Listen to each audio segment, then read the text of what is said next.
சரியா தெரியுதா?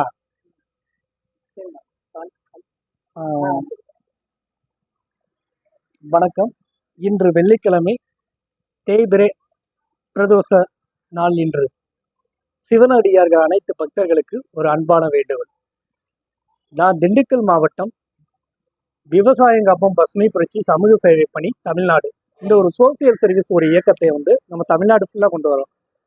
நம்முடைய ஆன்மீக பணி அப்படின்றது சிவனடியார்கள் பக்தர்கள்லாம் உழவார பணின்ற ஒரு பணி செய்யணும். நம்ம அந்த உழவார பணின்னு எதற்காக செய்யறோம்னா, நம்முடைய ஆலயம் தூய்மையாக இந்த பணி செயல்படுறதுக்காக தூய்மையாக இருக்கப்பட வேண்டும் அப்படிங்கிறதுக்கு இலவச மரக்கன்றுகள் நம்ம நட்டு கொடுக்குறோம்.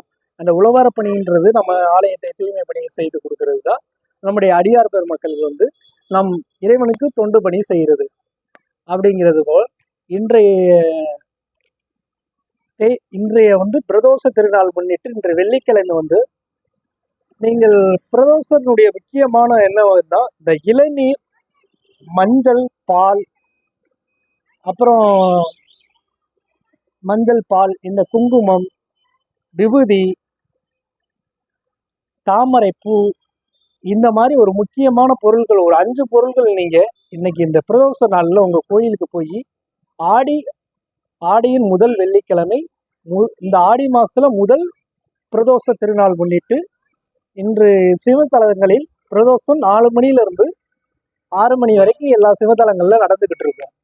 மாலை பொழுது இன்றைய நேர காலகட்டத்தில் நடந்து கொண்டிருக்கு. இப்பொழுது நீங்க சிவாலயத்துக்கு சென்று இந்த மாதிரி உங்களால் முடிஞ்ச பூ, இது மாதிரி எல்லாம் கரும்பு சாறுகள், இந்த மாதிரி எல்லாம் நீங்க அபிஷேகத்துக்கு வாங்கி கொடுத்தா உங்களுடைய குடும்பத்தில் உள்ள கஷ்டங்கள், துன்பங்கள் எல்லாமே அதெல்லாம் அதை நிவர்த்தி பண்ணி கொடுக்கறது தான் இறைவனுடைய ஆன்மீக பணின்றது. ஒரு மன நம்பிக்கை, இறைவனை தன்னம்பிக்கைங்கிற ஒரு நல்ல மனிதராக வாழ வேண்டும் அப்படின்றது, நம்முடைய கஷ்ட துன்பங்கள்லாம் போகப்படுது. அந்த இறைவனை நம்ம அன்றாட வணங்க வேண்டும், நினைக்க வேண்டும். நம்முடைய வீட்டுல பூஜை இருக்க வெள்ளி, செவ்வாய், இந்த மாதிரி முக்கியமான நாட்கள்லாம் நீங்க விளக்கு போட்டு வணங்க வேண்டும். அந்த இறைவனை கம்பல்சரி உங்களுடைய பிள்ளைகள், சின்ன சின்ன குழந்தைகள் கூட அந்த பழக்கத்தை கொண்டு வரணும்.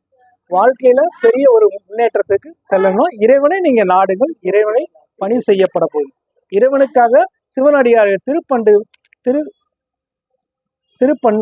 திருப்பணிகளையும் இந்த உழவார பணிகளை சீர் சிறப்பாக நம் தமிழ்நாட்டில் உள்ள ஒவ்வொரு சிவாலயங்களையும் நீங்கள் சென்று அங்கே தூய்மை பணியை செய்து இலவச மரக்கன்றுகள் நட்டு கொடுத்து அந்த ஆலய திருப்பணியை புதுப்பிக்கப்பட வேண்டும். என்னுடைய அன்பான வேண்டுகோள் சிவனடியார் திருவன்.